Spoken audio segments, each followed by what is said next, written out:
The 1964 Gulf of Tonkin congressional resolution authorized President Lyndon Johnson to conduct military attacks in Vietnam. This was considered a blank check for American military intervention that was based on lies. The American destroyers USS Maddox and USS Turner Joy were not attacked by North Vietnamese torpedo boats, which was used to justify this resolution. This is now widely known, but since the Maddox had been fired upon 2 days earlier, some feel it was justified. However, few know that the U.S. Navy had been supporting armed attacks along the coast and the Vietnamese were defending themselves.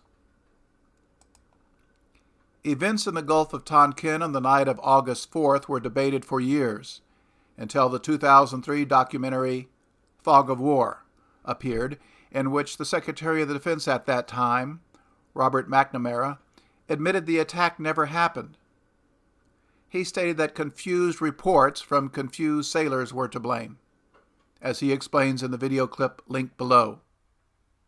However, McNamara spun the story by claiming 2 days earlier the destroyer Maddox was attacked in international waters.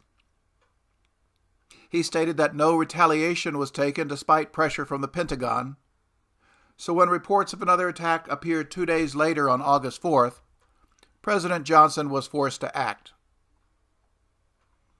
To understand this event, one must know that the United States was attempting to establish a new nation. It pretended the 17th parallel was a boundary between North and South Vietnam. This was the temporary ceasefire line agreed upon in the 1954 Geneva Accords to allow retreating French forces time to peacefully leave Vietnam before the national elections. This boundary expired in 1956 after national elections were held and Ho Chi Minh was elected as leader of all of Vietnam. The United States ignored the Geneva Agreement and election results and created the, quote, Republic of Vietnam that became known as South Vietnam. It appointed a puppet president the CIA had recruited in New Jersey and sent American military advisors and massive quantities of weaponry to protect its newly created vassal state. America's military-industrial complex fully supported the prospect of another major war. Korea had a demilitarized zone called the DMZ that was agreed upon by all nations at the end of that conflict. The Americans decided Vietnam should have a DMZ too, and chose the Ben Hai River as a good natural boundary near the 17th parallel. The United States unilaterally created a DMZ in Vietnam and distributed a map that the American media published as fact. For the next 2 decades, the Pentagon constantly called the official government of Vietnam North Vietnam and complained that it ignored its fictitious boundary. Nevertheless, the term North Vietnam is so embedded in American minds that I will use that false term to explain events rather than the official name Democratic Republic of Vietnam. By 1964, it was clear that the CIA effort to create a South Vietnam had failed, as explained in the short documentary linked below. Ho Chi Minh was the most popular man in all of Vietnam, and its people recognized the American-created government was a puppet. The illusion of Vietnam was collapsing and could only be saved by a massive U.S. military intervention. An excuse was needed, so the Gulf of Tonkin skirmish, instigated by the U.S. Navy, was used to obtain congressional approval. After the Geneva Conference in 1954, a CIA-funded covert program named Nautilus hired mercenaries and trained them to conduct attacks against targets along the North Vietnamese coast as part of its effort to destabilize the government. The CIA lacked the manpower to organize and train this growing force of small boat commandos. In January 1964, operations were turned over to the U.S. Navy and renamed Op Plan 34A. A U.S. Navy base was set up in Da Nang and was staffed with U.S. Navy SEALs, U.S. Marine intelligence officers, and other guerrilla warfare experts. The Navy also donated several Nasty-class patrol boats and provided crew training.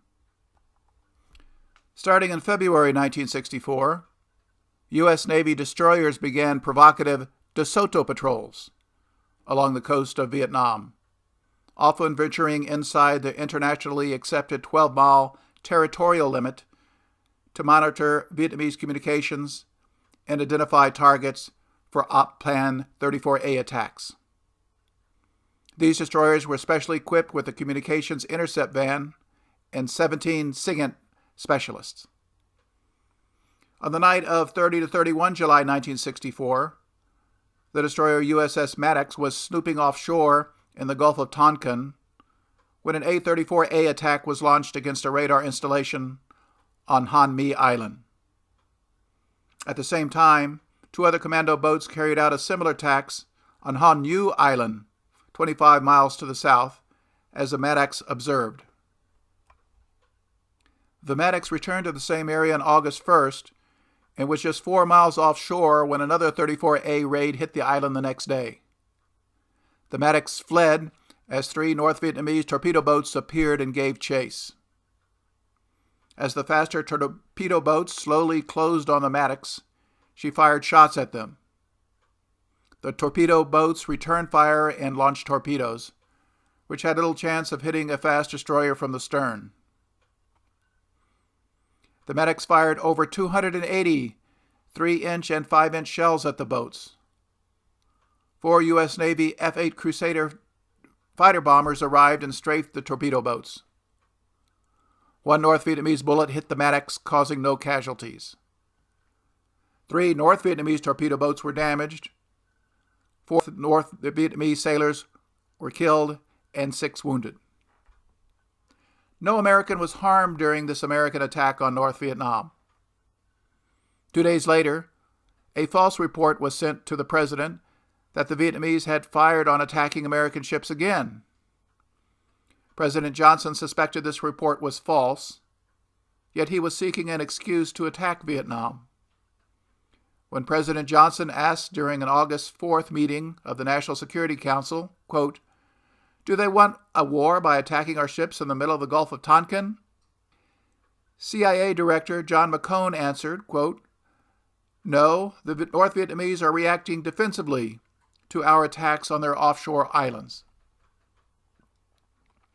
President Johnson was seeking an excuse to send American combat forces to Vietnam to prevent the Democratic Republic of Vietnam from taking over the South. He also wanted to defuse Republican Senator and presidential candidate Barry Goldwater's charges that Lyndon Johnson was, quote, soft in the foreign policy arena. If the August 4th incident had never occurred, other American provocations were sure to provide an excuse. President Johnson showed his toughness with an airstrike. The U.S. Navy sent 18 aircraft to attack an oil storage facility at Binh, located just inland of where the fictitious attacks on the Maddox and Chernojoy had occurred. The oil depot was completely destroyed, while 2 American aircraft were shot down. 1 pilot was killed and the second captured. The captured pilot, Lieutenant Everett Alvarez, shown here, remained a POW until 1973. The Johnson administration then sought legal authority from the U.S. Congress for unlimited military action in Vietnam. A few congressmen wanted the truth. Secretary McNamara eluded questioning by Senator Wayne Morse when he asked specifically whether the U.S. Navy provoked the North Vietnamese response.